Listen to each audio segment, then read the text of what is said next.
Chum TV. Furaha kiganjani.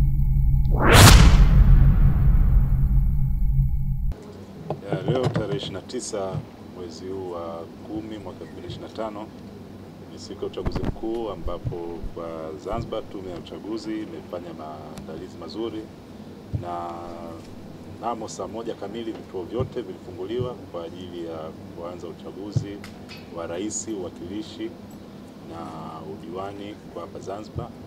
Na vituo vyote vimefunguliwa kwa wakati, vifaa vilisambazwa kwa wakati, na watendaji wote walikuwepo katika vituo na kuanza kazi.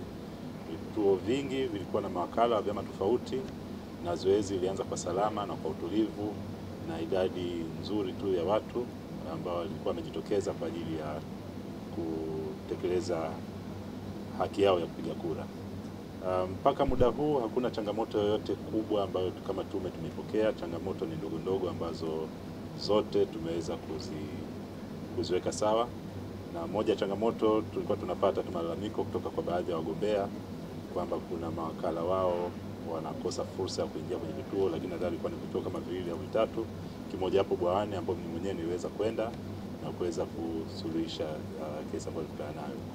Lakini kwa ujumla hakuna changamoto yoyote kubwa kwa upande wetu, kuanzia kwenye utendaji, vifaa, maeneo ambayo tumeweka vituo vyetu na kadhalika. Waandishi wa habari wote wamepata fursa, wote ambao wamepata vibali vya katika maeneo hayo wamepata fursa nzuri tu. Waangalizi wa ndani na kimataifa wote wamepata fursa nzuri ya kuweza kuangalia zoezi zima linalokwenda. Kwa hiyo kwa jumla mpaka sasa hivi zoezi letu linaenda vizuri. Matarajio yetu ni kwamba ikifika saa 10 ndio muda wa kufunga vituo, na baada ya hapo ndo utaratibu wa kuanza kuhesabu kura utaanza, na matokeo ya uchaguzi katika ngazi za nafasi za uwakilishi na udiwani utakuwa unatolewa kwa mujibu wa vituo ambavyo vimepigwa kura, na maafisa wa uchaguzi wa jimbo wao ndio watakuwa wanatangaza mshindi pale ambapo wakishamaliza majumuisho na wanatangaza. Lakini ya urais tutafanya majumuisho yetu hapa, na hapa ndo ambapo tutatoa matokeo hayo.